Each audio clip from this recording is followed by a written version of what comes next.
A major name has been fired. A former world champion has confirmed they are now officially a free agent. And in even more free agency news, a WWE talent departure has been confirmed. But first, be sure to subscribe. We have notifications turned on so you don't miss the latest pro wrestling news. And let's begin with the latest on Vince McMahon's resignation from WWE. It's 12 days since former WWE and TKO Group chairman Vince McMahon stepped aside from his role, this following a sex trafficking lawsuit filed against him by Janelle Grant. The suit, which has McMahon, former head of talent relations John Laurinaitis, and WWE themselves named as the defendants, contains graphic descriptions of alleged events from Grant's time in WWE. The first major repercussion of the suit towards the business side of WWE would see Slim Jim announce that their partnership with the promotion was on hold, with other reports suggesting that other sponsors were willing to follow suit. According to a rundown on the situation from The Hollywood Reporter this week, the sponsorship situation was the tipping point that led to an internal push for McMahon to step aside, and they would write,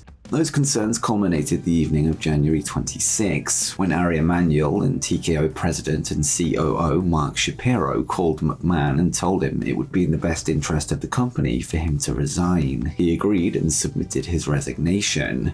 In terms of if any future broadcast deals could have been affected by the lawsuit if McMahon had stuck around, there may have been problems in 2025 and 2026 for both the UFC and WWE side of the business, and the report notes. The long-term TV deals with Netflix, NBC Universal, and the CW were not considered to be at risk, but with NBC Universal's rights for WWE's premium events coming up in 2026, and with UFC rights talks upcoming in 2025, keeping McMahon as executive chairman of TKO while the lawsuit unfolded could have been problematic. Sources say that TKO executives reached out to all of the company's rights partners after the news broke, well aware of the need to keep them in the loop on what was happening.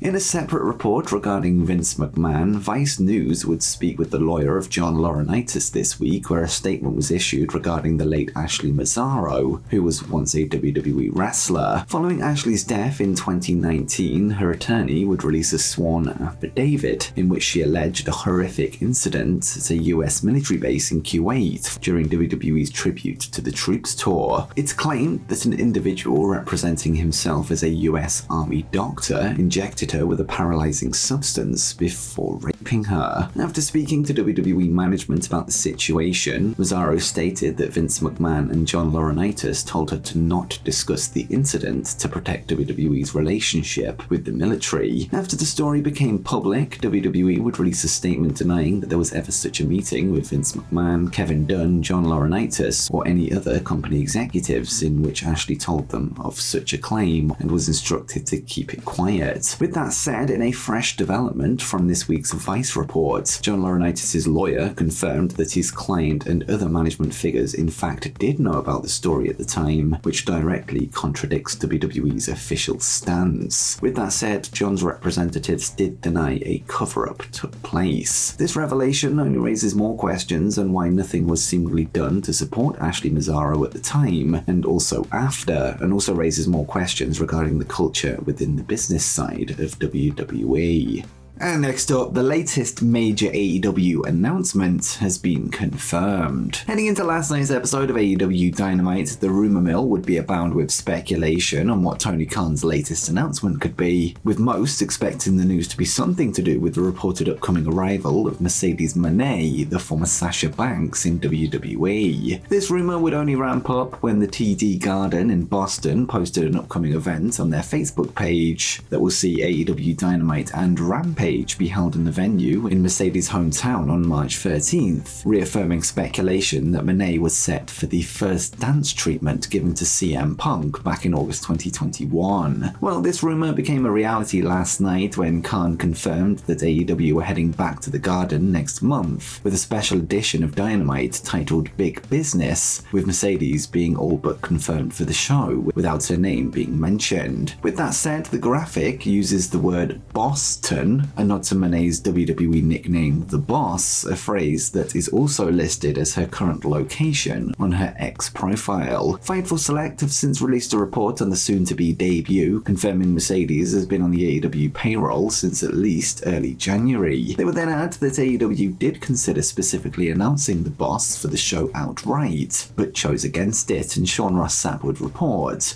There was consideration to announcing or debuting Mercedes, but instead the decision to pass on that for the TD Garden was set. We've heard there were several possibilities discussed, and that the February 7 show announcement and the March 13 show date have been set for several weeks. The report added that despite her New Japan Pro-Wrestling contract recently coming to an end, NJPW expect to be able to work with Mercedes once she arrives in AEW via the Forbidden Door, something that apparently has already been discussed behind the scenes. Next up, a major name has been fired from TNA Wrestling. In recent months, we've seen Impact Wrestling be rebranded to TNA Wrestling once again, causing a buzz around the promotion that we haven't seen in some time. One key player in pushing for this move was TNA president Scott D'Amore, although his time with the company is now over. Last night, Anthem Sports and Entertainment would release a statement confirming that Scott has now left the company, with it later being reported that he was terminated from his position. Anthony Siccione has now been named as his replacement. House of Wrestling's Nick Hausman would speak on the situation last night, suggesting that the firing could be a preventative measure following the recent Vince McMahon saga, and they would write, "It is worth noting that D'Amore and Don Callis were the subject of an internal investigation into claims of sexual harassment and misconduct in 2020. The validity of that investigation has been heavily questioned ever since, with former Impact official Chris Levin publicly telling me in an interview that he feels he was released after speaking out during the investigation about D'Amore and Callis' behavior." It was then confirmed by both House of Wrestling and Fightful that talent that are unhappy with the firing will be offered the chance to get out of their deals if they so choose so, meaning we could see some big names hit free agency in the near future. One name that we know isn't happy is former TNA World Champion Moose, who recently spoke highly of his relationship with Scott D'Amore, citing him as the main reason why he signed a new contract with the company. After the news broke, he would then take to social media to state that he's lost for words and will be shutting down for a few days, with his future being one to watch in the coming weeks. And speaking of free agency, a former world champion has confirmed that they are now officially a free agent. Earlier this month, former WWE star Rikishi would hint that his fellow Fatu Anawahi family member, Jacob Fatu, was now a free agent, calling for WWE or AEW to sign him up. It was later confirmed by Bodyslam.net that the former MLW world champion had officially left Major League Wrestling, making him one of the most sought-after names on the market, and they would write, Bodyslam can confirm that former MLW World Heavyweight Champion Jacob Fatu is a free agent, following WWE Hall of Famer Rikishi's recent tweet hinting that Fatu was a free agent. It was rumored that Fatu was still signed under an MLW deal through 2025. However, through independent sources, we're able to confirm that he's indeed not under contract with Major League Wrestling and is free to sign anywhere.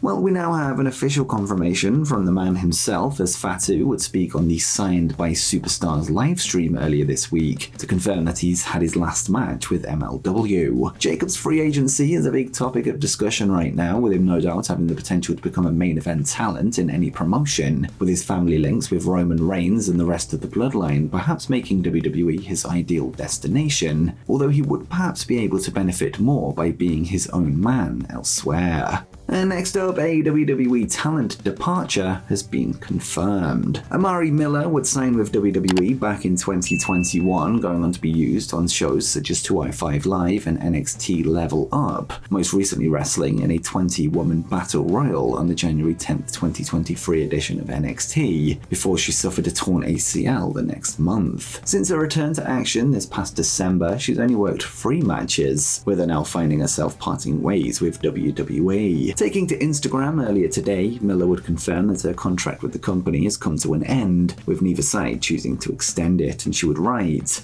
So today, WWE and I have parted ways. Neither one of us decided to re-sign another contract, so my 3 years are up. I'm beyond grateful of what they have given me and taught me, but my journey there has come to an end. When a door closes, one door opens. Will I keep wrestling? Who knows? Will I lace up my boots again in the future? Possibly. I got to experience a lifestyle that most people dream of, and I will never take it back. On to the next chapter of my life. Thank you coaches, WWE, and the fans who actually supported me, and not the fans who were bullshitters wishing me bad during my career. LOL. And before you go, make sure you check out 10 Tony Khan's secrets AEW wants you to forget.